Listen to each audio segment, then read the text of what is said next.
We have been taught, and it is correct, time is gold. We have been taught, and it is right, that time is money. That is why lazy people are reprimanded for wasting their time. Nagsasayang ka lang ng panahon. Nag-aaksaya ka ng oras. Kauulit, time is gold, do not waste time. We became slaves of our schedules. But there is something more important than time. There is something more precious than gold. It is true that the face of your watch is important. But do not forget that the face of the person seated to you is more important than the face of the watch. It is true that time is gold and gold is precious. But time and gold are not absolute. There is somebody more important than time. And who is that? Our timeless God. There is something more important than gold or silver or diamond. And who is that? God, our treasure. So ngayong araw na ito, tingnan natin ang ating buhay. Bakit ka palaging nagmamadali? Why are you always hurrying? There are many reasons. The slaves of the landowner in the gospel were hurrying. They wanted to remove the weeds right away.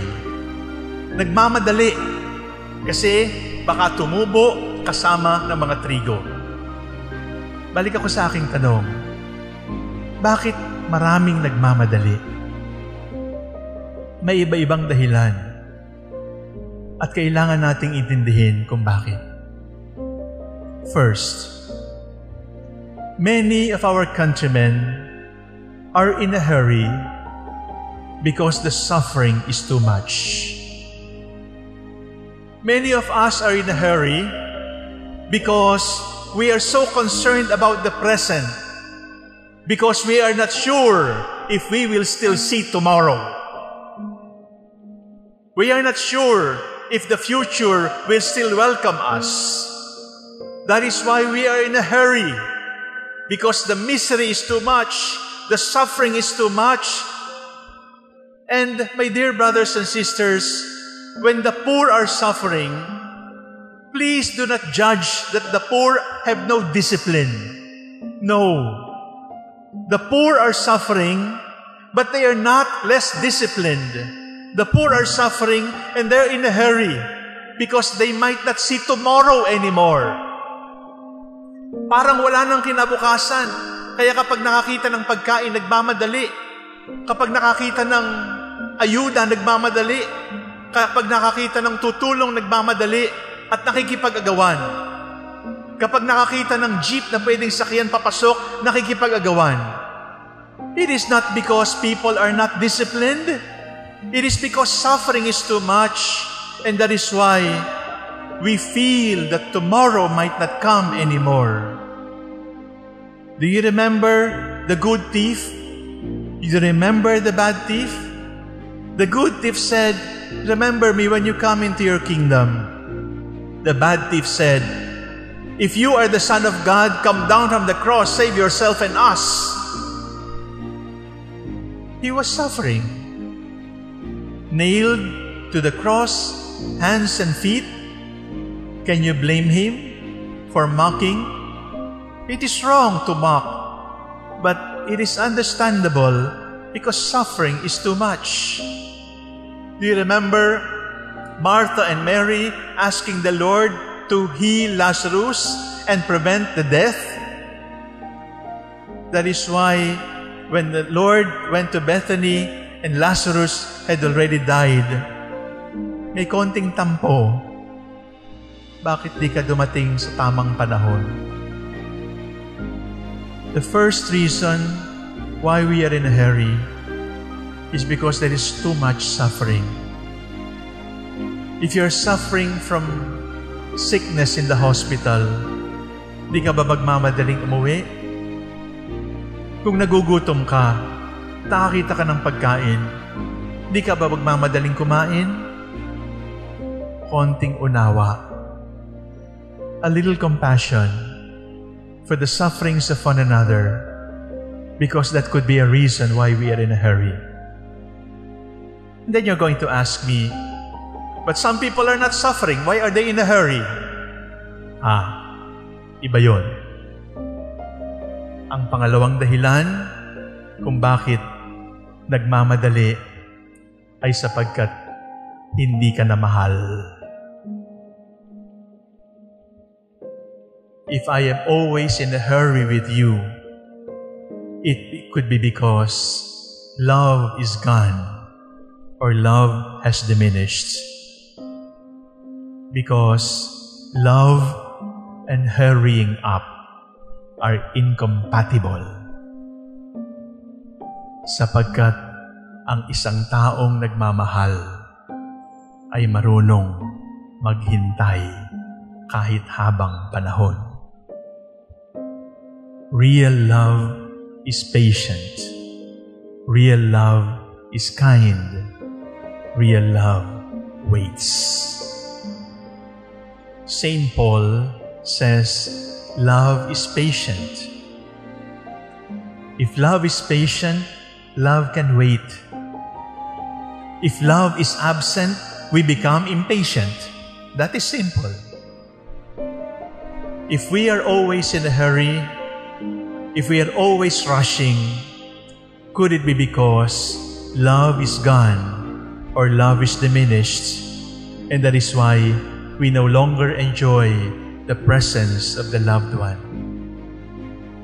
People who love will enjoy timelessness. People who are in love will not look at the face of the watch, because the face of the beloved is sweeter than the face of our wristwatch. It is more pleasing to look at the face of your loved one than to look at the face of the clock. If the face of the clock has become more attractive than the face of your wife or your husband or your parents or your children, it could be because the clock is now more lovable than your husband, than your wife, than your children, than your parents. The second reason why people are in a hurry is because we are lacking in love. And the third reason why people are in a hurry is we do not believe in God anymore. Do you remember hearing, kapag may kasalanan, ko akong Diyos, sasabihin ko sa mga kidlat, tamaan niyo lahat yan, patayin niyo lahat yan. Do you remember those words? Those are godless words. Because if you believe in God, you will understand that God has always been patient with us. If you believe in God, you would understand that God has always been merciful with us. Don't tell me this is politics. This is scriptures. This is the Word of God. God has been waiting for us. And God does not like instant solutions, because God does not rush us. Yes, time is gold, but God is timeless and He's going to wait. Yes, gold is precious, but love is more precious than gold. And those who cannot understand God, God who is patient, God who waits, will become impatient with God. And some philosophers, some experts say, atheism is not the denial of God. It is not about the denial of the existence of God. Atheism is simply impatience with God. We are impatient with God because we want God to intervene and solve our frustrations and heal all sick people. We want God to solve all our problems, to solve all our hunger. We want God to rush. And when God does not answer us according to our time, we say, hindi totoong Diyos yan. Meron akong sariling Diyos. My dear brothers and sisters, if we can create a God who will answer everything that you ask for, that is not God. You have become God because you are commanding God and telling God what to do. When God does not always answer us, and when God allows us to live in our helplessness, in our weakness, in our frustrations, in our disappointments, when God allows crucifixions to continue, why? It is not because God is purifying us. No! Huwag na huwag niyong sasabihing, nililinis ka lang ng Diyos. Hindi po. Ang ginagawa lamang ng Diyos ay tinuturo sa iyo ang tamang panahon. Because growth can only come from God, and growth cannot be rushed. Growth has its own rhythm. And the rhythm of growth is the rhythm of God. And when we start to walk the rhythm of God, when we start to walk the rhythm of love, then we will not hurry anymore. We will not be lazy. We will not be complacent.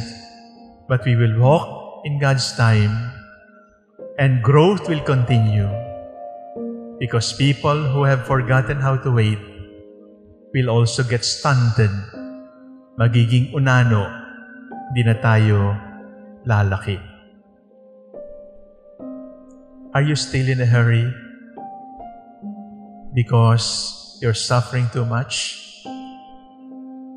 Put love into your suffering, and then we can take up the rhythm of the Lord. Are you still in a hurry and impatient with God? Ask God for the grace of patience even with Him. Patience with Him. Sometimes I think we are Catholics by certificate, but we have become atheists with our hopelessness. We deny God because God does not answer us according to our time. Let God be God. Let the rhythm of God be our rhythm. Let us love, let us live like the Lord, who is always with us in His timeless love for us.